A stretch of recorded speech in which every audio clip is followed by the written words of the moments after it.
जो महिला आटे के डिब्बे में इस एक चीज को डाल देगी उसका पति अमीर हो जाएगा। क्या आप भी अपने जीवन में गरीबी से परेशान हैं? आपकी भी कमाई से ज्यादा आपके खर्चे हो रहे हैं? तो ध्यान से ये सोचिए कि कहीं ये परेशानियां किसी गलती की वजह से तो नहीं आ रही हैं। आपके द्वारा किया गया कोई काम ऐसा तो नहीं है जिसकी वजह से आपकी बरकत रुक गई है, सफलता के रास्ते रुक गए हैं। क्योंकि गुरुजी बागेश्वर धाम सरकार पंडित धीरेन्द्र कृष्ण शास्त्री जी का कहना है कि जो औरत आटे के डिब्बे में इस एक चीज को डाल देती है उसके पति अमीर हो जाते हैं। गुरु जी कहते हैं कि कुछ महिलाएं अपने घर में रखे हुए आटे के डिब्बे के साथ सावधानियां नहीं बरतती हैं। ऐसी महिलाओं के घर में दरिद्रता का वास हो जाता है। ऐसी महिलाओं के घर में ना कभी बचत होती है और ना ही बरकत। इसीलिए आप भी अपने आटे के डिब्बे में कुछ ऐसा जरूर डालें जिससे आपके घर में मां लक्ष्मी कृपा बरसाने लगे। आटे के डिब्बे में कौन सी चीज आपको डालनी है ये जानने के लिए इस वीडियो को अंत तक ध्यान से अवश्य देख लीजिए। गुरु जी कहते हैं कि महिलाएं घर की लक्ष्मी होती हैं और घर की रसोई को माता सीता की रसोई माना गया है।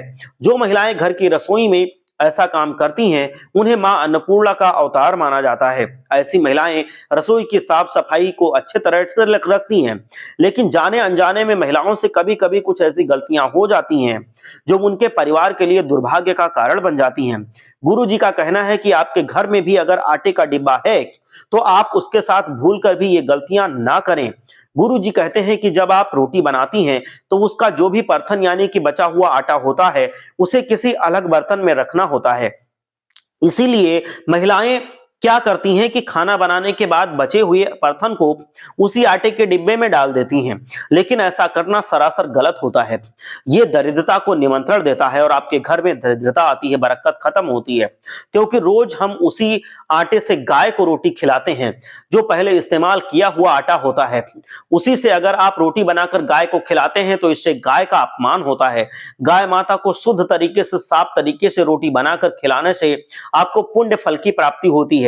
इसके अलावा कभी कभी आपके घर में अचानक कोई मेहमान आ जाता है या फिर कोई भिखारी आ जाता है जिसके लिए आपको खाना देना होता है। तो आपने जो भी आटे के अंदर डिब्बे में जूठा आटा रखा है, मतलब बचा हुआ परथन रखा है, इस आटे की रोटी बनाकर अगर आप उन्हें खिलाते हैं तो इससे उनका अपमान होता है। क्योंकि घर में आया हुआ अतिथि भगवान के बराबर होता है और भगवान को आप अगर जूठा भोग लगाते हैं तो इससे भगवान नाराज होते हैं। इसीलिए औरतों को हमेशा ध्यान देना चाहिए कि आटे को हमेशा शुद्ध रखें। भूलकर भी अशुद्ध और जूठा खाना किसी को नहीं देना चाहिए, गाय माता को नहीं देना चाहिए। इसके अलावा गुरु जी का कहना यह भी है कि महिलाओं को आटा खत्म होने के बाद आटे के डिब्बे को पूरी तरह से झाड़ना नहीं चाहिए। पूरी तरह से खाली डिब्बे को रखने से मां लक्ष्मी जी भूलकर भी आपके घर में निवास नहीं करती हैं। आपके घर में दरिद्रता का वास हो जाता है। आप आटे का डिब्बा खाली होते